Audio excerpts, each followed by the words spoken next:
Welcome all, welcome all, welcome all. We have made it to Friday, the weekend TGIF edition of the show, number one form for Crimson Tide football news. In my own words, yours truly, Stephen Smith of Touchdown Alabama Magazine. Happy to have all of you guys checking us out here on this evening, bringing you the show from the magic city of Birmingham, streaming this to you on YouTube. Speaking of the channel, go ahead right now, smash that subscribe button right now. If you haven't subscribed already, get your friends to subscribe as well, so that way you can have all that you crave on your Alabama football program. Also, give a like on the show. Run those likes up. Give us that thumbs up right there. Hit that notification bell. Turn all those notifications on. Also, be sure to hit that little bell so that way you can get all of your news, notes, information, and coverage, entertainment on your favorite program, that being Crimson Tide Football.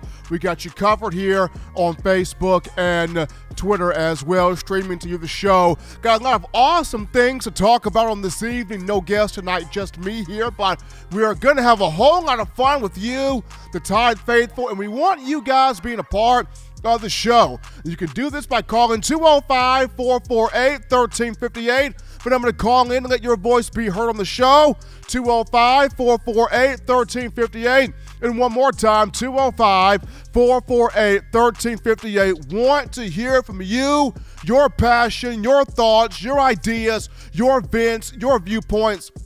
Let them be made right here on the show. Daily Super Chat Go, $75. Daily Super Chat Go right there.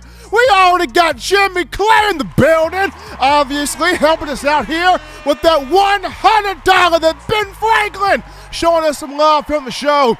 Appreciate Jimmy Clay starting us off correctly here on a Friday.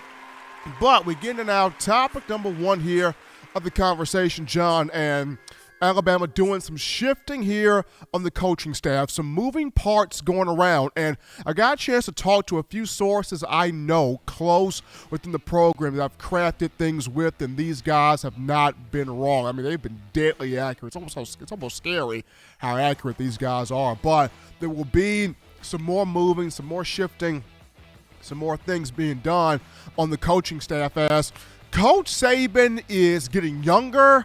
Coach Saban is getting more developers. He's getting more guys that are specified in certain areas. And when I look at Coach Saban, and as he's making these changes, as he's making these moves, as he's making these adjustments, as he's upgrading in some areas, I'll say that, as he's upgrading, he is having three things in mind.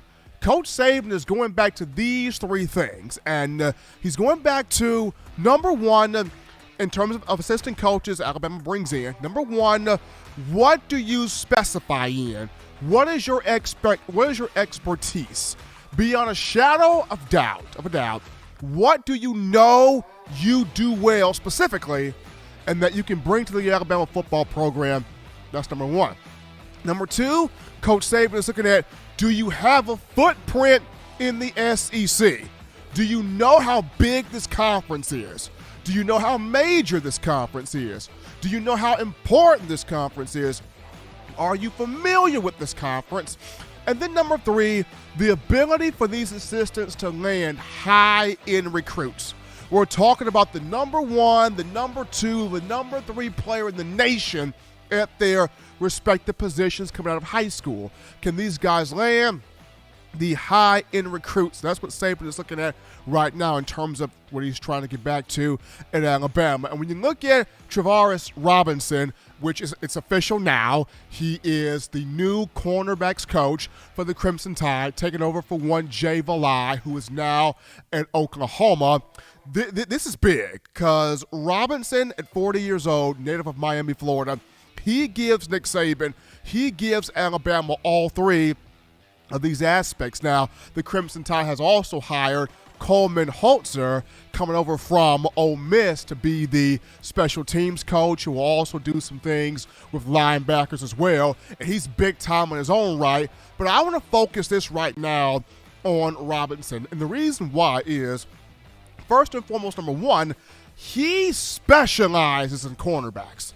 he is really good with that position, and especially after, this past season. Jay Valai, yes, Valai brought energy. Yes, he brought excitement. Yes, he brought some good things. But as far as teaching, as far as technique, as far as having the Alabama corners in the perfect phase, playing the ball, getting the head turned around, and all of these, different things that you guys as fans want to see done on the field, that did not happen. When you look at Travaris Robinson, he does these things in terms of being a teacher, a developer of cornerbacks. He gets guys making sure their heads are turned around. He gets guys playing the ball. He gets guys playing the lower third of the field. He gets guys having that technique and staying in the hip pocket of the receiver. So all of the little fine-tuned aspects of being a cornerback, Robinson gets those things done. He specifies. He is an expert in that area. So that's number one. When you look at number two in terms of the imprint in the SEC, Robinson has that. He was a defensive back at Auburn, played there from 1998 to 2002. And in that tenure, Robinson was actually really good under Tommy Tuberville. 99 total tackles, 5 interceptions. His senior year in 2002, he was a free safety for the Tigers, had 92 tackles, finished second on the team, had 4 interceptions, was an all-SEC performer as a player in this conference. So he understands the makeup and the importance of this conference, the one that it just means more in.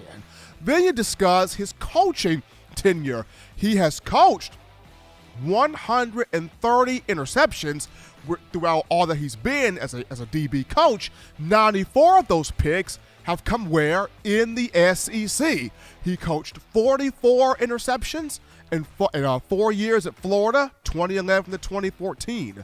He coached 40 interceptions in 5 years at South Carolina, that's 2016 to 2020, and he coached 10 interceptions in one season at Auburn, that was 2015. So knows the conference, very familiar with the SEC. He has a footprint in this conference. And then number three, in terms of Robinson, his ability to get high-end recruits. If you look at what he's been able to bring in his coaching tenure, primarily in the SEC, this was somebody who brought in Vernon Hargraves to Florida. Hargraves was a 5-star recruit. He brought in Jalen Tabor to Florida. Tabor was a 5-star recruit. He brought in Matt Elam for Florida. Matt Elam was a 5-star recruit. He brought in Keanu Neal to Florida. Keanu Neal was a 4-star recruit. He brought in Carlton Davis to Auburn. Carlton Davis was a 4-star recruit. He brought in J.C. Horn to South Carolina. J.C. Horn was a 4-star recruit. So he hit. He landed. He made sure all of those guys got to the programs that he was at. Didn't miss. Landed all of those guys to those respective programs that Robinson coached at. And he not only landed those guys, you go back and you look at not just those guys, but also back to Auburn with Trey Matthews, with Jonathan Jones, with Jonathan Ford, and with Blake Countess. All of those guys became NFL players. All of those guys are in the NFL now. And quite a few of those guys were first-round picks. And Carlton Davis, of whom he had at Auburn, is a Super Bowl champion with the Tampa Bay Buccaneers. So Robinson's a big deal. I mean, he knows what he's doing. He knows how to coach, why to coach, the point of coaching, the technique, the scheme, the skill set. That's all huge. And I feel like one of the reasons why he was brought in here is Coach Saban is trying to get back to landing those high-priced recruits, the guys who are number 1, number 2, number 3 in the nation, regardless of their position. I remember in years past, if there was a number 1 defensive tackle in the country or a number 1 defensive end in the country, people would be like, oh, don't waste your time. Shawty's coming to Alabama. Shawty is going to Alabama. Don't waste your time trying to recruit that man. Saban already got him on speed dial. He got the folks on speed dial. That guy's going to Bama. Same thing if it was a linebacker. He's going to Alabama. If it was a defensive back, he's going to Alabama, regardless of position. If this was the number one or if this was a high-end recruit in that cycle, that person was going to the Crimson Tide. The last few classes, Alabama has missed on a lot of these guys, or some of these guys. You look at, the number one defensive lineman, the top defensive lineman going to Texas A&M. The top defensive lineman going to Georgia. Top linebackers not coming to Alabama. You look at the top defensive backs. A lot of those guys going elsewhere. Remember this recent class here when Damani Jackson decommitted from USC, California guy, when Clay Helton was let go. That was a chance for Alabama to make that push, go in there and possibly get him. Jay Valai did not close a deal on that, which allows Lincoln Riley to come to USC. Lincoln Riley is able to pull Damani Jackson back into the Trojan fold. Got Damani Jackson. Same thing with Denver Harris, high-end corner. Alabama needed high-end corner. Coach Valai did not close on that. Denver Harris ended up going elsewhere. So I think this was a huge reason as to why Coach Saban made this move, getting Robinson. He's one of the best, if not the best, young recruiter out here on the trail. When this guy speaks, recruits go, I want to be where this guy is. I want to come play for this guy. I want to be developed by this guy. It's just something about it. Young recruits vibe with Robinson. He played in the SEC. He's coached in the SEC. He's developed guys that have gotten to the NFL from this conference. So Saban getting back to the three important things. Number one, what is your expertise? What are you good at? What do you specialize in? What area that we know we're going to get the best out of you? Number two, how well do you know this conference? Robinson played in this conference. He's coached in this conference. He knows his conference. And then number three, getting those high-end recruits on the trail. We have seen them do this as well. It'll be fun to watch him do this here where the Crimson Tide is concerned. Saban getting back to those things in terms of getting assistant coaches to the Crimson Tide. But we go to a break right here, folks, on the show. Don't touch that dial. We're just getting started. When we get back, we go on the phone lines to take your calls, your thoughts, your tweets, your chats, your interactions. We get to you, the Tide Nation, right after this. You're watching In My Own Words with Stephen M. Smith, brought to you by We Own the Fourth Quarter. Get your four-finger bling necklace today by visiting weownthefourthquarter.com. Throw them foes up.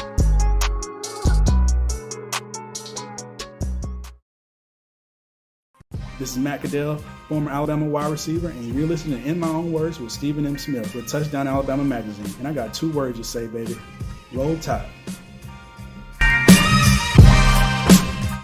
9 players have teamed up and released the Alabama Team Paper, which is a video yearbook they've put out for sale direct to fans. Now, for the first time, small dollar purchases from the fans can support the players as a group as well as a great cause, because $1 of every subscription payment is donated to the Boys and Girls Club of America. Be a 5-star fan base and support your team and a great cause with Team Paper. Check it out at teampaper.com/Alabama.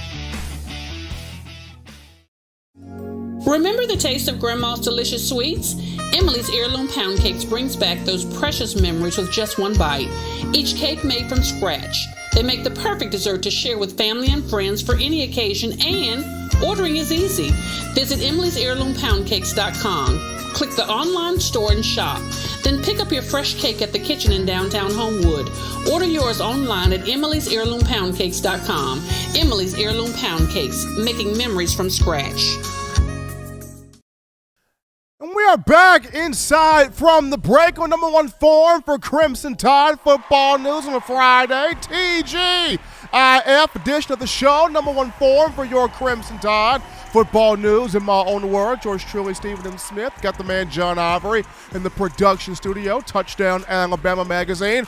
Got shout out Jimmy Clay again in the building with that 26 dollar donation, showing love here on the show. Appreciate the support from him and from all of you, the Alabama football family, helping us out here on the network. We go to the phone lines now to take your calls.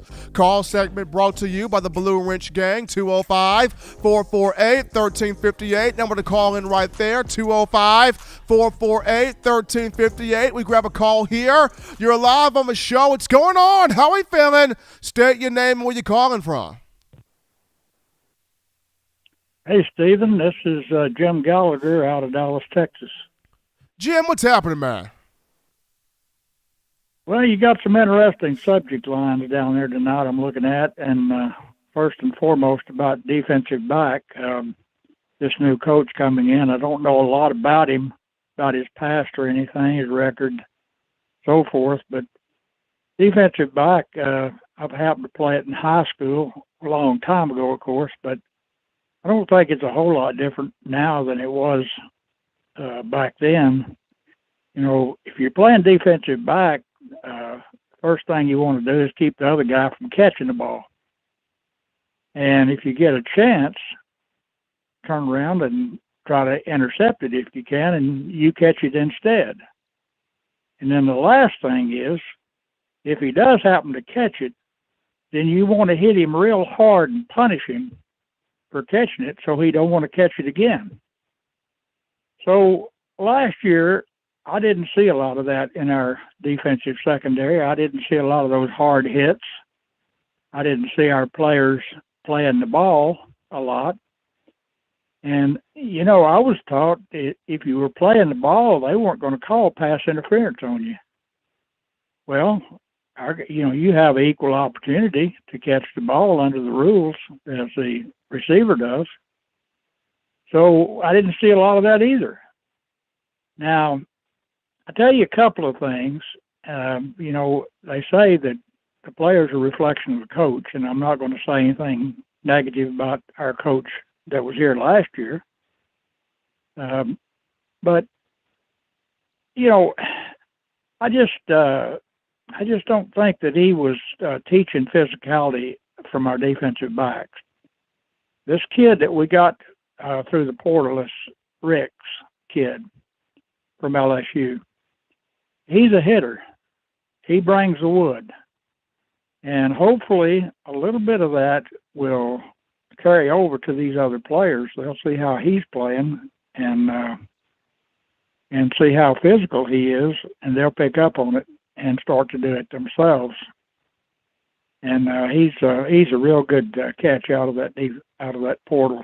I think he's the best one we got so far. I think there'll be others, but I think he's really a good player.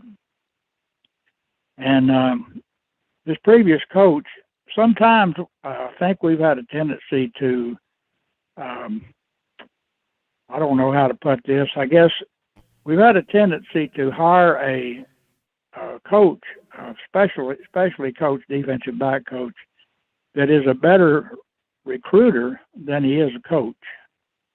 Now, I'm not saying that was the case. I don't know. I wasn't around him to see how he was teaching players.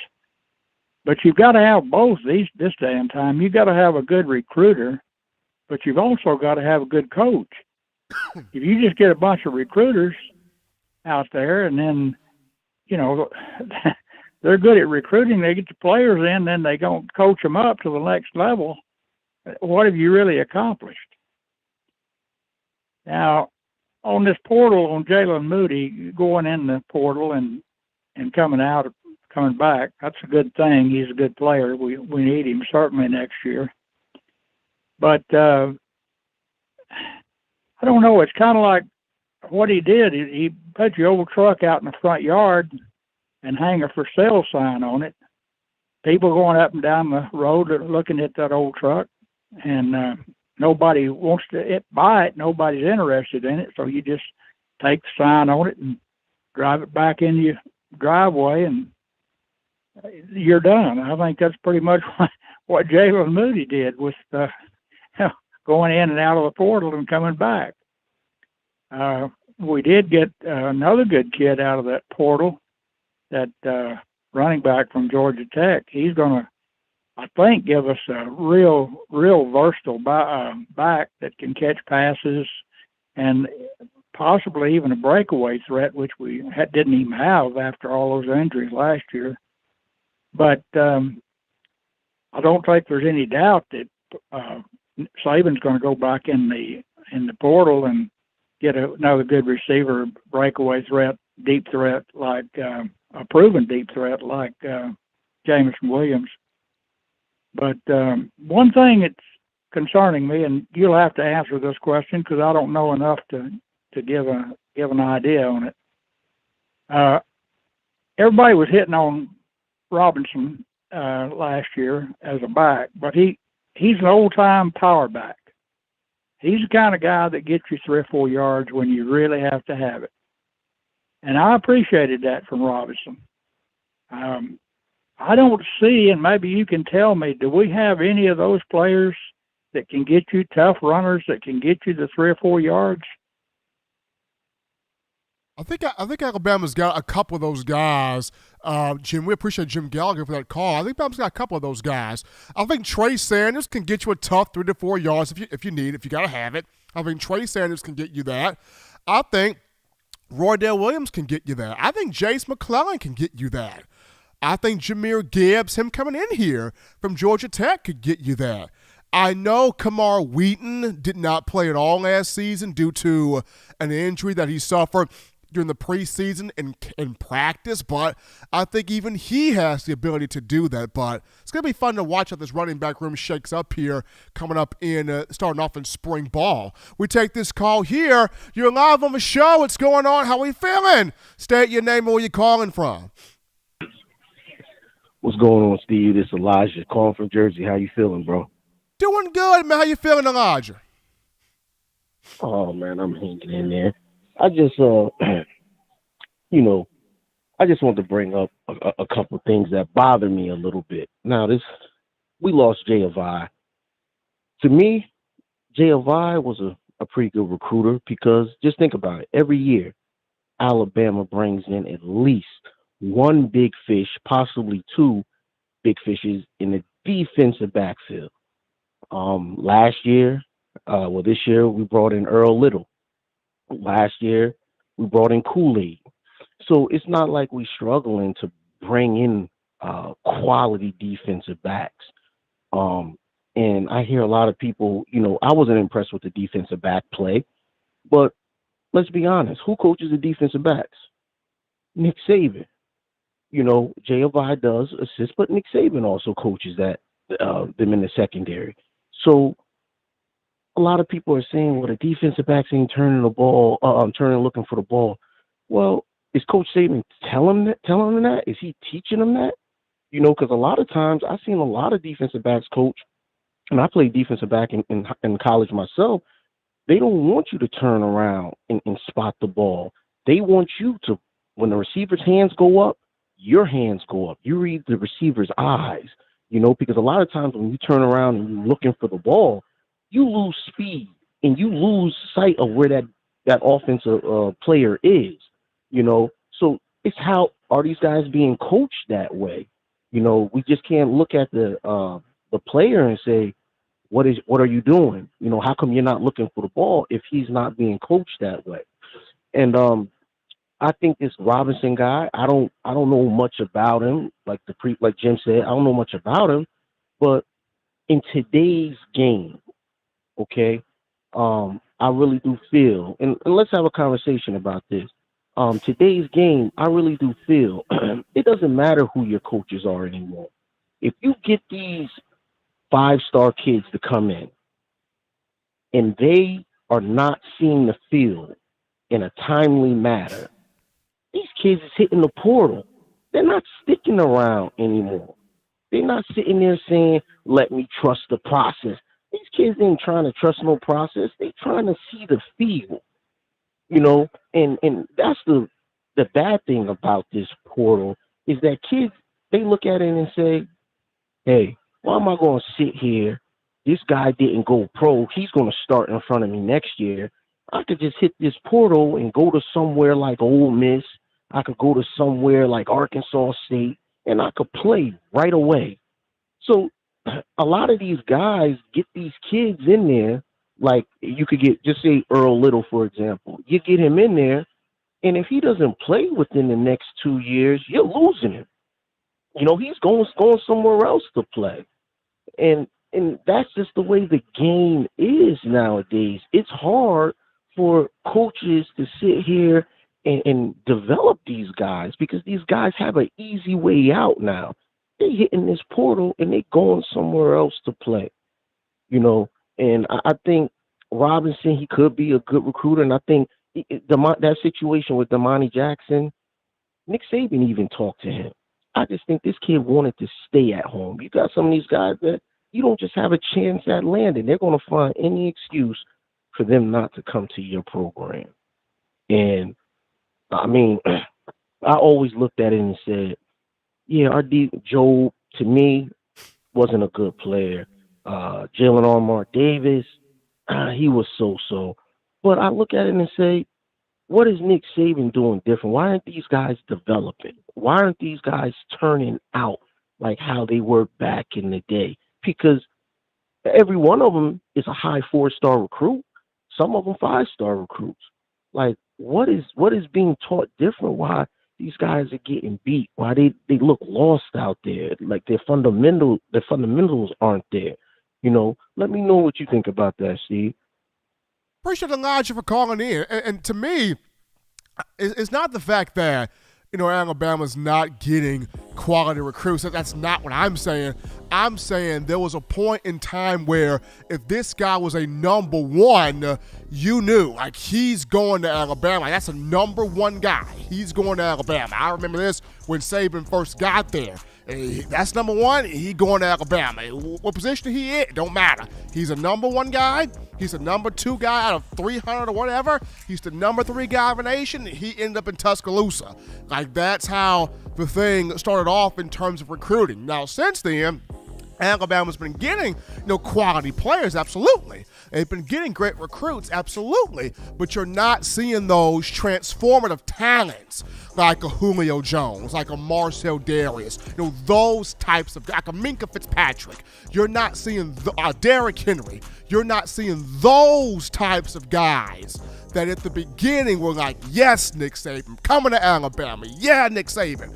You're not seeing those types of players at Alabama, going to Alabama now. Now you're seeing them go elsewhere. And I'm just saying, you know, Coach Saban's trying to get back to getting those high-end guys to the program. But definitely appreciate Elijah there for that call there and his thoughts on the show. We're going to go to a quick topic here. You guys continue to get your thoughts in, 205-448-1358. But I'm going to call in and let your voice be heard on the show, 205-448-1358.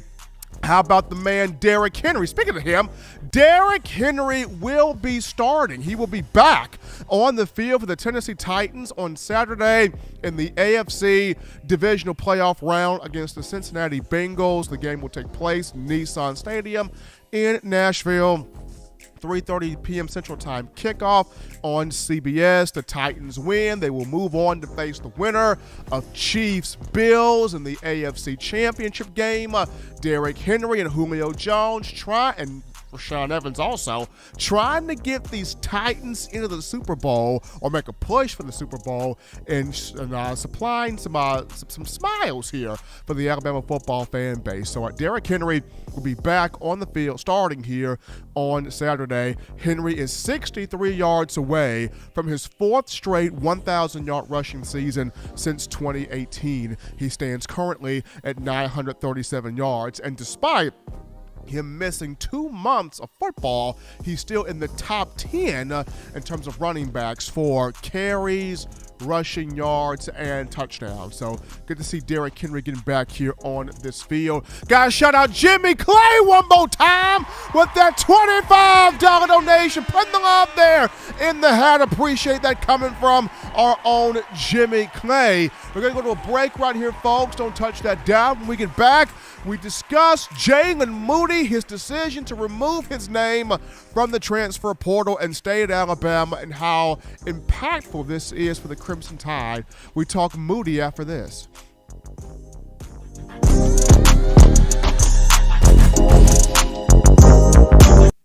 You know what we do at the start of the fourth quarter. We throw them foes up. But now you don't have to wait until the fourth quarter. Get your four-finger bling necklace at weownthefourthquarter.com. It's the first and only logo that captures the essence of all Crimson Tide players and fans as we represent the legendary Alabama football fourth quarter dominance. Get your four-finger bling necklace right now at weownthefourthquarter.com. Get yours today and stun on them haters.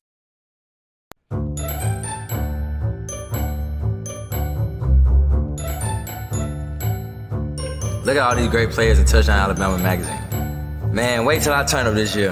I'm gonna be on the front cover. But what if Will goes off? Or Joe, DeMarco, Chris, Tim, Christian. Don't wait. Order now at touchdownalabama.com or call 833-483-2624 today. Christian, or Jermaine. This is Chris Rogers, 2009 national champion. You are listening to the baddest, when I say the baddest, sports show in the state of Alabama. In my own words, you know, yours truly, Touchdown Alabama magazine. Don't touch that dial. Back into the action here, folks, from the break. Number one ticket here for Bama.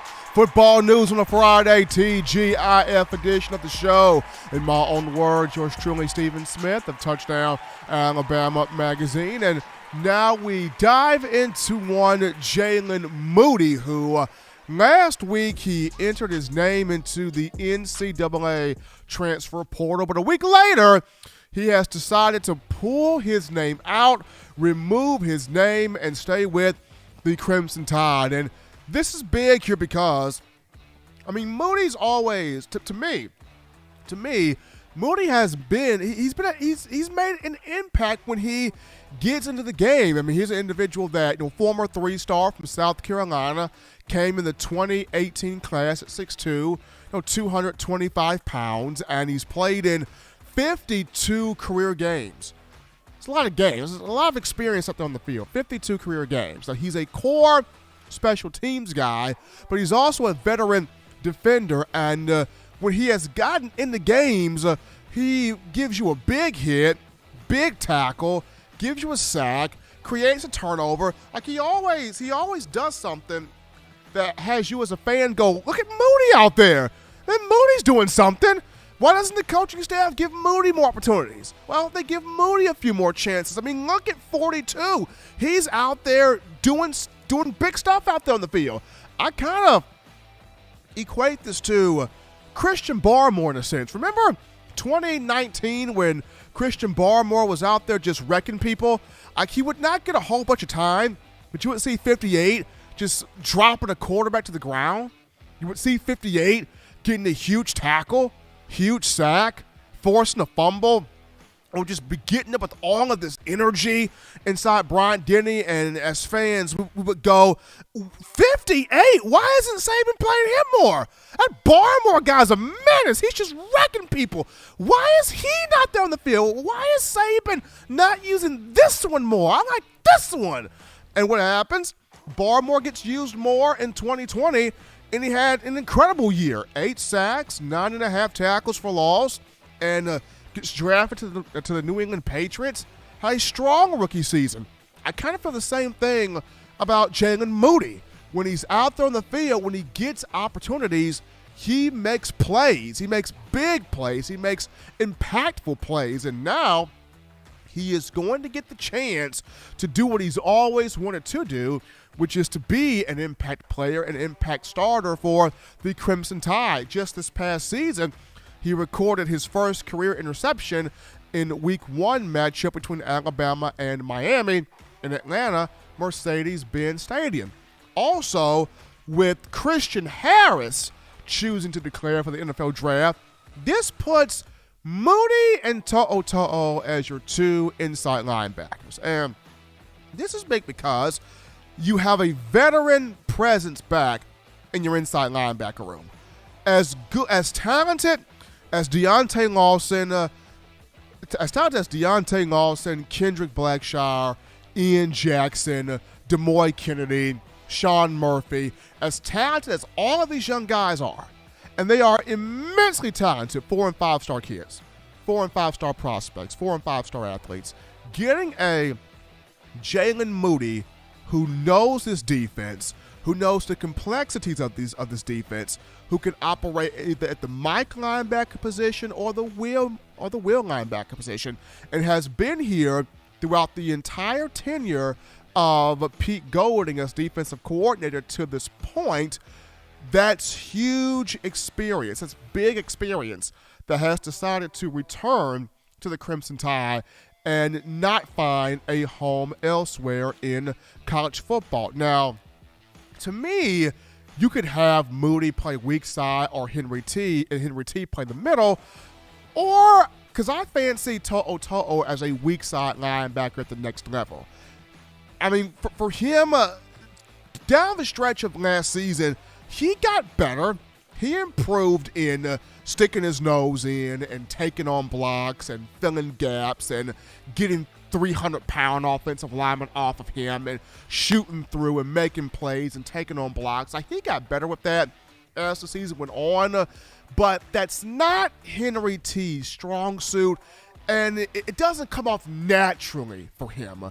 You know, when something comes off naturally to you, it's second nature. Like, you don't have to force it. It's like breathing. You know, breathing should come naturally. You don't force yourself to breathe. It's just a quick, inhale, exhale ordeal. And that's what I look at with Jaylen Moody. It comes natural for him to fight off blocks. It comes natural to him to get 300-pound dudes off of him. It comes natural to him to stick his nose in and shoot gaps and make tackles and create tackles for loss and make those types of thumping-like plays. So I feel like Moody in the middle, and you get Henry T off the ball as a weak side linebacker, have him blitz more, have him a bit, in coverage more. Because keep in mind, when To'o was at Tennessee, he was more so of that off-the-ball linebacker. When he was at Tennessee, he was more so of the blitzing coverage type of guy. Not so much as the middle linebacker, but more so the coverage, off-ball blitzing type of player. So getting Jaylen Moody back here and having him out of the portal back with the Crimson Tide, I mean, this is big. This gets you your experience back in that inside linebacker room. This gives you somebody that's played in 40-plus career games, 52 here in terms of Moody. This gives you somebody who, when you've put him out there, he's made plays, he's given you production, he's given you great effort on the field. Now it's just his opportunity to build off that and be an impact, full-time, full-season starter. And I'm looking forward to this, for him in this respect. And for me, having him in the middle and having Henry T as the weak side linebacker, that's going to be fun to watch. I mean, we will see how Saban puts this together in spring ball, but that'll be fun to watch because it just feels natural for Moody taking on blocks, getting guys off of him, shooting the gaps, calling the signals, making the reads, making the play. It just seems natural for him doing it out there on the field. Not saying that Henry T can't do this, because we saw him get better during the latter part of the season. It's just when it feels natural, when it feels like you don't have to force yourself to do something, then it's second nature. You are at ease doing it. And I felt with Moody, he is more so at ease, doing some of the dirty work out there on the field. But folks, that's going to take us into our next break here on the show. Don't touch that dial, though. When we get back, we return to the phone lines. We grab your calls. We grab your thoughts. We grab your chats, your conversations. We get back to you, the Bama faithful, right after this. Don't touch that dial. Call in right now as we're taking your calls up next on In My Own Words with Stephen M. Smith. Brought to you by We Own the Fourth Quarter. Visit WeOwnTheFourthQuarter.com now to get your four-finger bling necklace.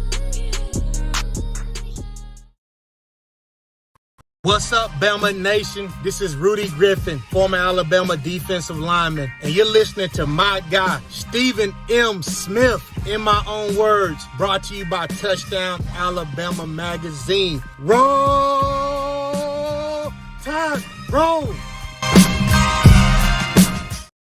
Every sports fan deserves the proper representation. Whitwell Sports introduces to you the Title Towel. Wave that Title Towel in the air like you just don't care in support of Nick Saban and the Alabama Crimson Tide. Only $9.99 and it lasts a lifetime. Head on over to WhitwellSports.com and get your Title Towel today.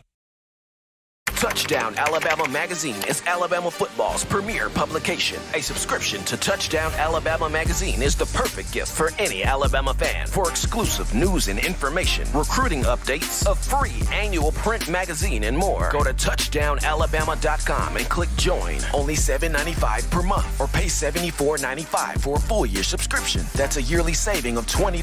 Go to touchdownalabama.com today and roll Tide. Thank you for tuning in. Show your support right now by clicking that like button. If you haven't subscribed, hit the subscribe button now and enable all notifications to make sure you don't ever miss any of the best Alabama football news, notes, and information right here on Touchdown Alabama.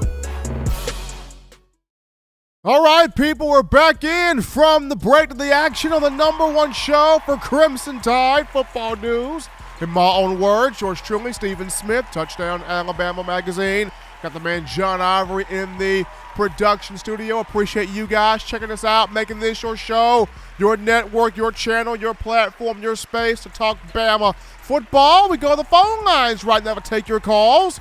Call segment brought to you by the Blue Ridge Gang, 205-448-1358. The number right there, 205-448-1358. We grab this call here. You're live on the show. What's going on? How we feeling? State your name and where you calling from. Roll Tide, roll. Stephen M. It's William. William, what's happening, man? Oh, not much, man. Appreciate your show, man. I listen to it every chance I can. A lot of times I can't call in or something, but I drive a truck, and there's times I can't even chat, but I'm always listening in somewhere. So anyway, wanted to talk to you about Bill O'Brien. I've seen a lot during the past year that he didn't do a whole lot of schemes, like seeing like a backward pass or anything or some flea flickers or anything. Is any chance of him improving on that, or what do you think on that? I mean, it could happen. We'll have to see there with O'Brien. I know he's still being discussed for various NFL head coaching jobs. Now, right now, the Jacksonville Jaguars are not looking in his direction. It looks like the Miami Dolphins are starting to find their guy. I know the New York Giants have hired a GM, so he's got his own guy in the works. So these jobs that were once open in the league are starting to kind of dwindle down here a bit. So it's looking more and more like Alabama could be seeing a second year of Bill O'Brien, and he's going to have to get more creative in the play calling. But I think more so than him, I think Doug Marrone has got to have this offensive line playing right, because that was an issue also. Right tackle never got solved. It was a turnstile all year. Now, I get it. Chris Owens did the best he could, but right tackle never got solved. Center, it took to the second half of the Iron Bowl for that to get solved, and that was Seth McLaughlin coming off the bench. So, to me, Bill O'Brien has his things he's got to get better with, but Doug Marrone has to get this offensive line in order.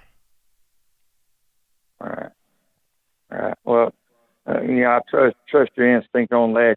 I've seen a lot of things that happen that shouldn't have, and it needs to get better, definitely. If we could get that straightened up, I think we'll go back to the Natty and grab it this next year. I wanted to ask you about the spring ball. When does that take place? The spring practice come in?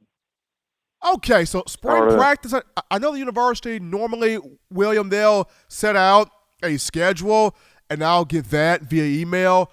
Normally, it's that second week of March is when it starts, because they'll announce the A-Day game and the network and all of that. So the first week of spring practice, it's normally that second week of March, but I'll get some clarification on that for this time around. All right, then. Thank you, Stephen, for taking my call. Roll Tide, as always.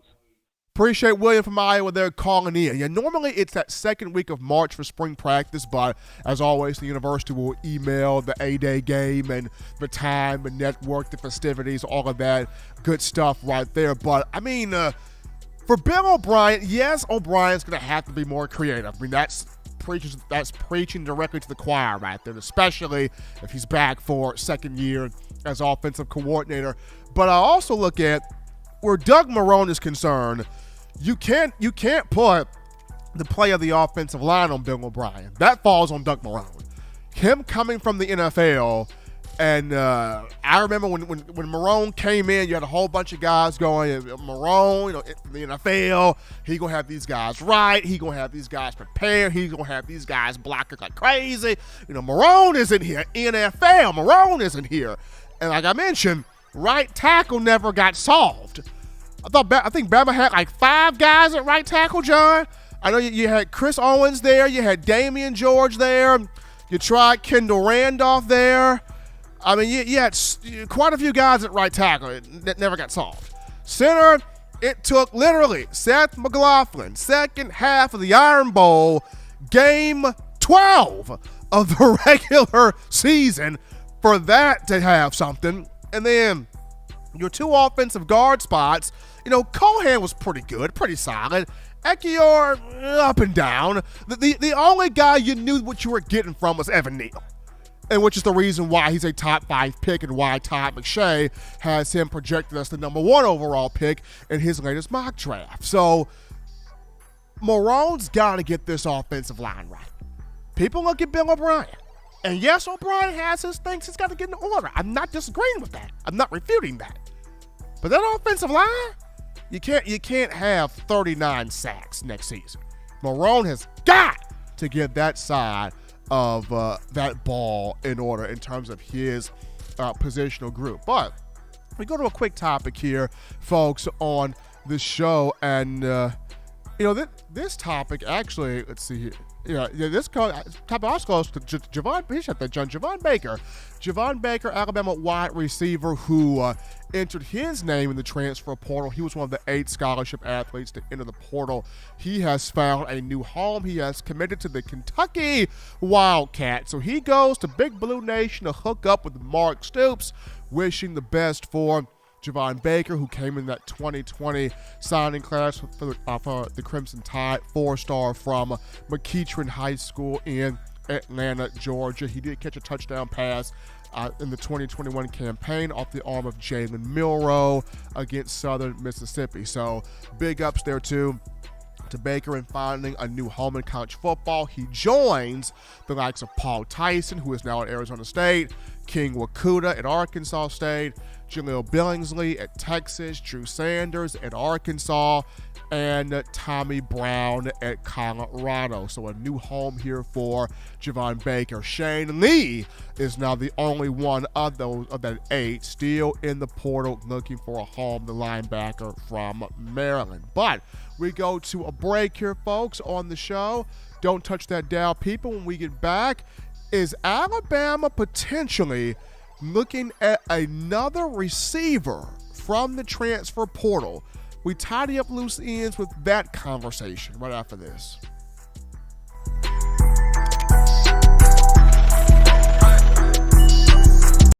If If you're an avid Alabama Crimson Tide fan and you love to flaunt it, then show your Alabama Crimson Tide support by grabbing the All-Bama sneakers. They feature bold Crimson Tide graphics, so no one will be able to question where your allegiance lies. When you add these sweet sneakers to your Alabama Crimson Tide collection, go to STSfootwear.com and use the code TDAlabama for $15 off your purchase. That's code TDAlabama for $15 off your purchase. Go to STSfootwear.com and get your All-Bama sneakers today.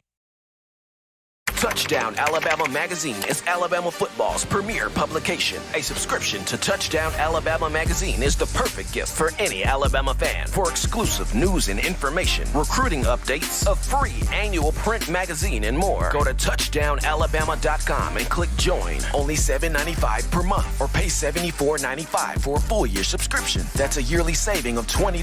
Go to touchdownalabama.com today and roll Tide. All right, people, we're back into the action here, folks. Number one form, number one show for Bama football news. In my own words, yours truly, Stephen Smith. Touchdown Alabama Magazine on a Friday, TGIF edition of the show. Appreciate you guys for checking us out on today. And I got to shout out Nick Saban Jr. in the chat who wrote in, I miss Kyle Flood. Nick Saban Jr., you have no idea. You have no idea how many people miss Kyle Flood right now. I think Kyle Flood misses. I think Kyle Flood misses being in Tuscaloosa, but he's in Texas now. Steve Sarkisian in the Longhorns, but definitely miss what Kyle Flood did here for this program. But Doug Marrone, he's gonna have to get this right. Doug Marrone is gonna have to get this right where this offensive line is concerned. But as always, people, got to remind you of TDAwear.com. That is TDAwear.com. You want the best in hoodies, shirts, joggers, all of your clothing gear needs to support your Crimson Tide and your favorite brand, TDA, right here. You go to TDAwear.com. That's TDAwear.com. Hook yourself up with the best brand of clothing supporting your Crimson Tide and your network, giving you the Alabama football news. TDAwear.com. Do that and check it out. Do that and supporting Coach Saban, the University of Alabama, the student athletes, and us here at TDA. But is Alabama thinking of getting another receiver from the transfer portal? That's the question. Is the Crimson Tide considering pulling another receiver from the transfer portal? Well, Jermaine Burton, who was with Georgia in winning the national championship. Talk about win a national championship and dip. That's what Jermaine Burton did. Won a national championship and dipped out the back door. So Burton here, a native of California, was a big part of the Georgia Bulldogs the last 2 years, especially last season. He was second on the team in receiving behind one Brock Bowers at tight end. And so he entered the transfer portal, and when he made the announcement on social media, there were multiple Alabama players that interacted with him on Twitter. One of those guys being Trayshawn Holden, who reached out and said, hey, bro, let me talk to you right quick. Hey, man, let me holler at you. I see where you have put yourself in the portal, leaving Georgia. Let me see if I can sway you to this side of town over here, knowing that Trayshawn Holden is from California as well, like Burton is. And after seeing what Jameson Williams did in 2021, J-Mo has made Alabama an attractive place for transfer receivers and receivers, period. You look at it in 1 year, he goes from Ohio State where, the Buckeyes were thinking, our room is too stacked, our room is too deep, he won't be able to get on the field anyway. And when he comes to Alabama where Jameson Williams has an incredible season, he is beloved by fans. He starts the Crimson Crane karate kick ordeal that went viral on social media. This is a guy in terms of single-season record books for Alabama. He is up there in the single-season books. I think he's 5th all-time in receptions for a single season, 3rd for touchdowns in a single season, third for receiving yards in a single season. So 1 year, look at how beloved J-Mo is, and J-Mo became. And not just that, you discuss having Richard Mullaney, Jameson Williams, and Garrett Dieter all pan out. They all had success as transfer receivers. Richard Mullaney, 2015, 39 catches, 390 yards, 5 touchdowns. Helped Bama win a national championship. Slotty Pippen did that. 2016, Garrett Dieter, 15 catches, 214 yards. I think he had 5 or 6 touchdowns. That Alabama did not win a national championship with Dieter, but it did win the SEC. Did get to the college football playoff. Did get to the championship game. And we know what Jameson Williams did this past season with the Crimson Tide. So the receiver position, if you are a transferred wide receiver, Alabama's starting to look really attractive to you. And the part of that is when you have a quarterback like a Bryce Young, of whom, despite all of the ups and downs of the offensive line and dropped passes by receivers at times and coordinated from Bill O'Brien at times, Bryce Young still near 5,000 passing yards, 4,872. Bryce Young still, 40-plus touchdown passes. Bryce Young still, single season record leader for passing yards, touchdown passes, total yards, total touchdowns, Heisman Trophy winner. And transfer receivers look at that and go, hey, I kind of want to play with that. I kind of see what that cat is working with, and I kind of want that guy tossing me the pigskin on Saturdays in the fall. And getting back to Burton, in 2 years at Georgia, 53 catches, over 900 receiving yards, 8 touchdowns. When Nick Saban goes to the portal, he likes to pull guys out that have big experience, especially SEC experience. It's the reason why Eli Ricks is now at Alabama from the portal, LSU. Big experience right there. So if Alabama's able to pull in a Jermaine Burton, that's a big deal because that would give you Burton from California, Trayshawn Holden from California, Bryce Young from California. Can you imagine 3 West Coast Cali kids starting in one offense? I wonder how fun that would be. That would be pretty fun. That would be pretty cool there. So keeping our eyes there on that. Does Alabama go back to that transfer portal after seeing the success that it had with Jameson Williams? Does it dip back into the portal once again and pull out a Jermaine Burton? Quite a few Alabama players have been interacting with him on social media, trying to recruit him to come to Tuscaloosa after he made his decision to pursue the transfer portal, leaving Georgia. But as always, Tide fans, you want the best in news, notes, information, and coverage here on your favorite program, that being Alabama football. You can get this by accessing the Touchdown Alabama magazine app. You download the app from the iPhone App Store. If you're rocking Team Apple, Google Play Store if you got the Android phone. For your audio listening needs, we got you right here, iTunes or Apple Podcasts, Spotify, Stitcher, Spreaker, TuneIn Radio, Overcast.fm, or iHeartRadio.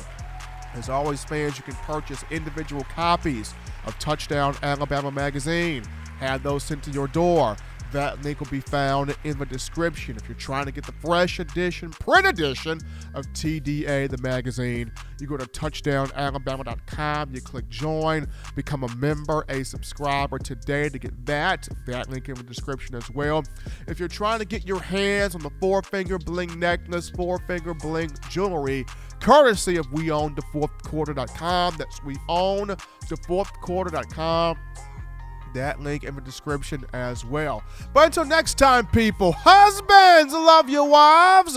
Wives appreciate, value those husbands. Children, I know weekend is here, but continue doing the right thing, fun thing, smart thing, good thing, legitimate thing to not be bored. You get you those 3 hearty meals a day, those 3 great laughs a day. You protect yourself. You protect the loved ones around you. People be good. Stay warm.